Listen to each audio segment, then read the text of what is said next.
Welcome. I'm Toby, Resilient AF Midlife Mama, and today we are going to continue our executive function series. We're going to talk about attention and focus.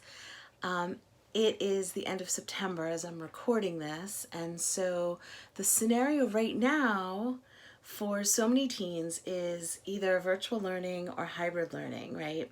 So what does that look like? And what it might look like in your house is class on the computer from 9 to 3 or somewhere about there. Homework then after that, which means what, 10 plus hours sitting in front of a computer. Often they're in their bedroom or dining room because the house is not set up for them to have a specific, like, air quote, school space. So they're at the computer, now they've got like probably multiple tabs open on the computer and phones, pads, games, all these things nearby. So, and we've all been Zooming a lot. We've all been doing a lot of this. And we know it's tempting to multitask when you're doing all the things. And you're just in the little box, right? So how is this messing with their ability to focus and maintain attention?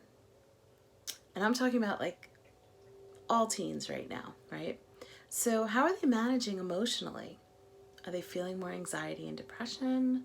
Are they checking out during class? So, you know, a lot of us parents are also working. So as we're, going through the day, are we checking in on them? Are they engaged in what's happening on the computer, or are they looking like they're zoning out? So, and what about the students that were previously already having issues in the physical classroom with attention and focus? And then, okay, so now they've lost their attention and focus for whatever reason, right? And maybe they don't know how to advocate for themselves, to ask for help, for repetition or clarification. There's like this whole new dynamic. It's not, there's raise your virtual hand or raise your real hand, and some kids are really getting lost in that. So there are teens that are, particularly those that don't know how to reach out and ask for help, that are quietly sinking into the quicksand.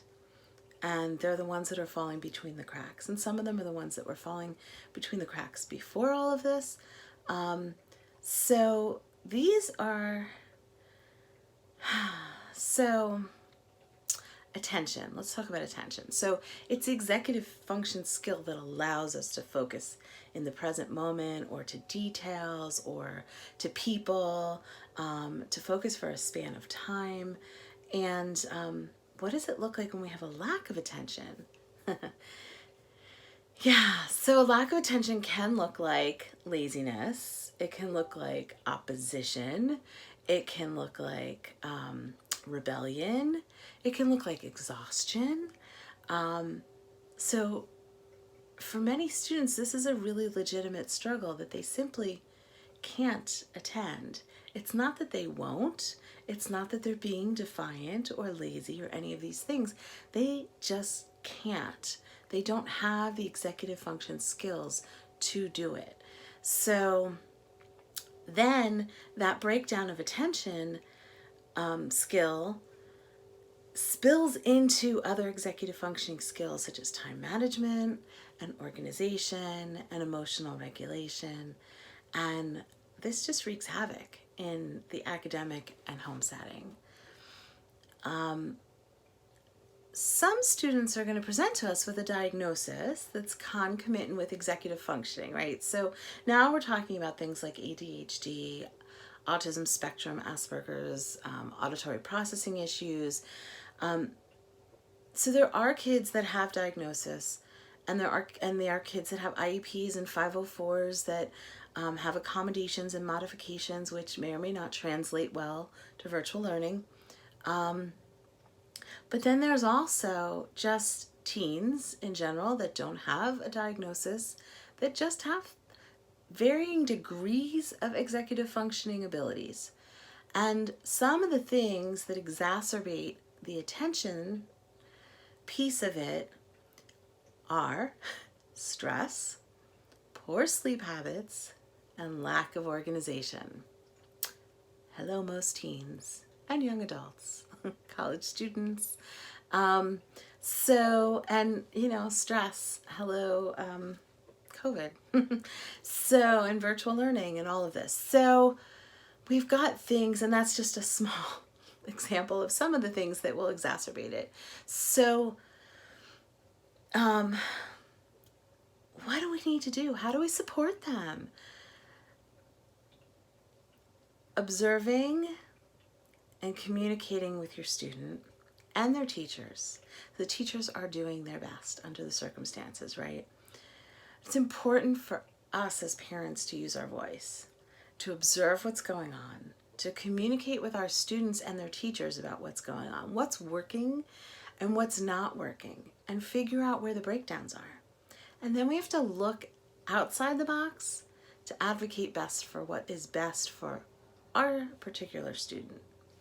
So, and to come at the school, the teachers, with some solutions or possibilities, let's call them possibilities, ideas about what you think would work best for your child. So what might that look like? For example, if this 9 to 3 schedule is really that challenging, maybe prioritizing the classes that need to be done online and skipping some of the online presence so that maybe they're not there all the time, or maybe allowing them to turn off their camera and get up and jump around the room if they need to. Taking a really critical look at the assignments that are being given to them after spending all that time on the computer, right? So what is the work that is really necessary for your student, and are there things that can maybe be that maybe there can be exemptions so that they're not doing all of the assignments. For some kids, just working on a small piece of an assignment and showing mastery of the subject is enough, as opposed to doing pages of stuff. So really just, again, thinking outside the box is the critical point here, to figure out what works best for your student. And I say this both having spent many years working in the schools, but also 18 years of homeschooling and really learning how to work with what works best for each individual kid. And for one of my kids, going to school worked best for a little while. In retrospect, I think a complete unschooling situation may have worked best for them.